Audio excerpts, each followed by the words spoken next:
എൻ്റെ പേര് ആൽബിൻ. ഞാൻ വരുന്നത് കണ്ണൂരിൽ നിന്നാണ്. ഞാൻ ആദ്യമായിട്ട് ഉടമ്പടി എടുക്കുന്നത് ഓൺലൈനിലാണ്. അത് 2020 ആ സമയത്ത്. ഉടമ്പടി എടുക്കാനുണ്ടായ കാരണം എന്താണെന്ന് വെച്ചാൽ, ഞാൻ +2 കഴിഞ്ഞിട്ട് നേഴ്സിംഗ് പഠിക്കാനാണ് ഞാൻ പോയത്. എനിക്ക് പക്ഷേ നേഴ്സിങ്ങിന് പോയെങ്കിലും എനിക്ക് ഇംഗ്ലീഷിൻ്റേതായ ബുദ്ധിമുട്ടും കാര്യങ്ങളൊക്കെ ഉണ്ടായിരുന്നു. നമ്മൾ ഇംഗ്ലീഷിലാണല്ലോ നമ്മൾ നേഴ്സിങ്ങിൻ്റേതായ കാര്യങ്ങൾ എക്സാം എഴുതുന്നതും കാര്യങ്ങളെല്ലാം. അപ്പോൾ ഇംഗ്ലീഷിൻ്റേതായ നല്ല രീതിയിലുള്ള ബുദ്ധിമുട്ടുണ്ടായിരുന്നു. ഞാൻ മാക്സിമം പഠിക്കാൻ നോക്കിയിട്ടും കഴിഞ്ഞിരുന്നില്ല. എക്സാമിൻ്റെ അങ്ങനെ ഫസ്റ്റ് ഇയറിൻ്റെ എക്സാം അടുത്തു. നല്ല രീതിയിൽ നോക്കി, പക്ഷേ പറ്റിയിരുന്നില്ല. എനിക്ക് ഭയങ്കര ഭയങ്കര ഡിസപ്പോയിൻറ്റഡ് ആയിരുന്നു. പിന്നെ കൂട്ടുകാരൊക്കെ എന്നെ സപ്പോർട്ട് ചെയ്തു മാക്സിമം, പക്ഷേ എന്നെക്കൊണ്ട് കഴിഞ്ഞിരുന്നില്ല. അങ്ങനെ ഫസ്റ്റ് ഇയറിൻ്റെ എക്സാം കഴിഞ്ഞു. പക്ഷേ റിസൾട്ട് വന്നപ്പോൾ എല്ലാ വിഷയത്തിനും ഫെയിലായിപ്പോയി. അത് കഴിഞ്ഞിട്ട് എൻ്റെ ഒരു ഫ്രണ്ട്, അവൾ എന്നോട് പറഞ്ഞു, ഇന്ന പോലെ കൃപാസനത്തിൽ ഇങ്ങനെ ഒരു ഉടമ്പടി എടുക്കുന്ന സംഭവമുണ്ട്, അപ്പോൾ നീ മാതാവിനോട് ഉടമ്പടി എടുത്ത് പ്രാർത്ഥിച്ചാൽ മതി, മാതാവ് നിന്നെ പഠിപ്പിച്ച് ജയിപ്പിച്ചോളും എന്ന് പറഞ്ഞു. അങ്ങനെ ഞാൻ അതിൻ്റെ ഡീറ്റെയിൽസും കാര്യങ്ങളൊക്കെ കളക്ട് ചെയ്തിട്ട് ഓൺലൈനിൽ ഉടമ്പടി എടുത്തു. എൻ്റെ സത്യം പറഞ്ഞു കഴിഞ്ഞാൽ ആ സമയത്ത് പേടി കൊണ്ട് എനിക്ക് പഠിക്കാൻ തോന്നില്ല. ബുക്ക് തുറക്കുന്ന പാടെ പേടിയായിരുന്നു. അങ്ങനെ പേടി മാറാൻ വേണ്ടി ഞാൻ ഉടമ്പടി സാക്ഷ്യങ്ങൾ കാണാൻ തുടങ്ങി. അപ്പോഴാണ് ഒരു പെൺകൊച്ചിൻ്റെ സാക്ഷ്യം കേൾക്കുന്നത്, എൻ്റെ അതേ ഇയറിലുള്ള ഒരു കൊച്ചിൻ്റെ സാക്ഷ്യം കേൾക്കുന്നത്. അങ്ങനെ അത് എനിക്കൊരു നല്ലൊരു ഇൻസ്പിറേഷനായി. അങ്ങനെ ഞാൻ സാക്ഷ്യങ്ങൾ കാണാൻ തുടങ്ങി. കൂട്ടുകാരൊക്കെ അപ്പുറത്തെ റൂമിലിരുന്ന് പഠിക്കുകയായിരിക്കും, പക്ഷെ എനിക്ക് പഠിക്കുന്ന സമയത്ത് പേടി വരുമ്പോൾ ഞാൻ തൊട്ടപ്പുറത്ത് മാറി ഇരുന്നിട്ട് സാക്ഷ്യങ്ങൾ കാണും. അപ്പോൾ അങ്ങനെ ഒരു 4-5 സാക്ഷ്യം കാണും, പിന്നെ കുറച്ച് പഠിക്കും. അങ്ങനെ നല്ല രീതിയിൽ ഞാൻ പഠിക്കാനായിട്ട് തുടങ്ങി.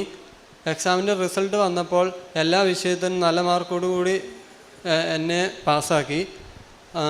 അതുപോലെ തന്നെ ഞാൻ ഇത് ഒന്നാമത്തെ നിയോഗം.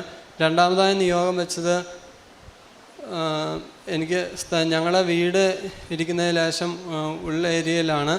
അപ്പോൾ ഇച്ചിരി ടൗണിലായിട്ട് കുറച്ച് സ്ഥലം മേടിക്കണമെന്നും നല്ലൊരു വീട് വെക്കണം എന്നൊക്കെ ആഗ്രഹം ഉണ്ടായിരുന്നു.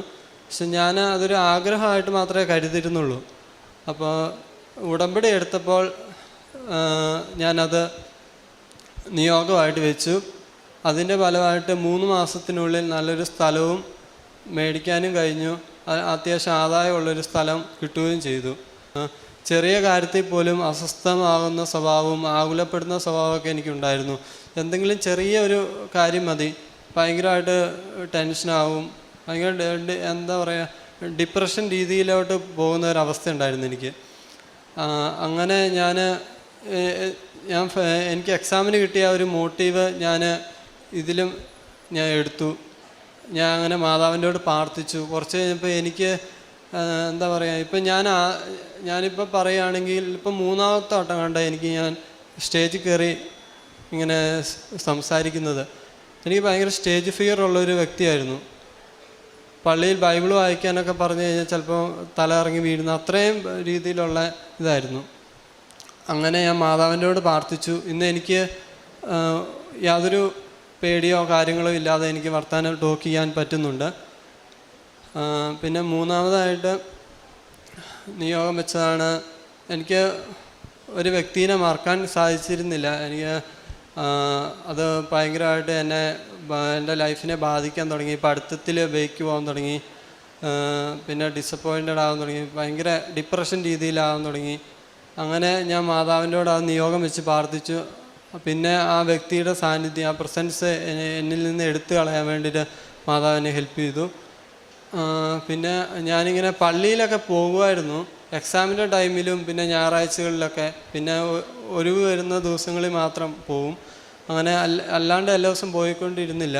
പക്ഷേ ഞാൻ ഉടമ്പടി എടുത്തതിന് ശേഷം എല്ലാ ദിവസവും പള്ളിയിൽ പോകുകയും വിശുദ്ധ കുർബാന സ്വീകരിക്കുകയും അങ്ങനെ ആത്മീയമായ രീതിയിൽ പിന്നെ കൊന്തയെല്ലാനൊക്കെ ഒരു എക്സ്ട്രാ ബോണസ് പോലെ എനിക്ക് കിട്ടിയിരുന്നു. അങ്ങനെ പിന്നെ എനിക്ക് പണ്ട് മുതലേ ചെറുപ്പകാലം തൊട്ട് എനിക്കുള്ളൊരു രോഗമാണ് മൈഗ്രെയിൻ്റെ ഇത്. മൈഗ്രെയിൻ ഉള്ളവർക്കറിയാം അത് എത്ര മാത്രം സീരിയസ് ആണ്, സിവിയറാണ്. ഞാൻ അങ്ങനെ പല രീതിയിലും ഞാൻ അത് വൈദ്യനെ കണ്ടു നോക്കി, ആയുർവേദം ചെയ്തു, ഡോക്ടറെ മെഡിക്കൽ സയൻസിൻ്റെ ഇത് സിവിയർ ആയി കഴിയുമ്പോൾ ഞാൻ ഡോക്ടറെ കണ്ടിട്ടുണ്ട്. പക്ഷെ യാതൊരു രീതിയിലും എനിക്ക് ഇത് ക്യൂർ ആവുന്നുണ്ടായിരുന്നില്ല. അങ്ങനെയാണ് ഞാൻ ഉടമ്പടിയിൽ ഞാൻ നിയോഗം വെച്ച് പ്രാർത്ഥിച്ചത്. അതിന് ശേഷം എനിക്ക് മൈഗ്രെയിൻ ഉണ്ടായിട്ടില്ല. ഹെഡേക്ക് ചെറിയ രീതിയിലുണ്ടാകും, അത് നോർമൽ. മൈഗ്രെയിൻ എന്താണെന്നും ഹെഡേക്ക് എന്താണെന്നും അത് മൈഗ്രെയിൻ വന്നവർക്കറിയാം. ഈ മൈഗ്രെയിനൊക്കെ വന്നു കഴിഞ്ഞാൽ പിന്നെ ഞാൻ എന്താ പറയുക, ഭയങ്കരമായിട്ട് ഇല്ലാണ്ടാവുന്ന അവസ്ഥയായിരുന്നു. അതെനിക്ക് മാതാവ് മാറ്റി തന്നു.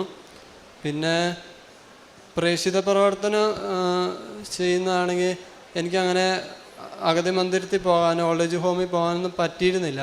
അപ്പോൾ ഞാൻ എന്നെക്കൊണ്ട് കഴിയുന്ന രീതിയിൽ പാവപ്പെട്ടവരെ സഹായിക്കും. ഇങ്ങനെ ഫിനാൻഷ്യലി ആണെങ്കിൽ അങ്ങനെ. പിന്നെ ചിലർക്ക് വഴി കാണുന്നവർക്ക് ഫുഡ് മേടിച്ച് കൊടുക്കും. പിന്നെ അങ്ങനെയൊക്കെ. പിന്നെ പാവപ്പെട്ടവർക്ക് ഇപ്പോൾ എനിക്കൊരു പ്രെയർ റിക്വസ്റ്റ് കിട്ടിക്കഴിഞ്ഞാൽ ഞാൻ അവർക്ക് വേണ്ടി പ്രാർത്ഥിക്കും.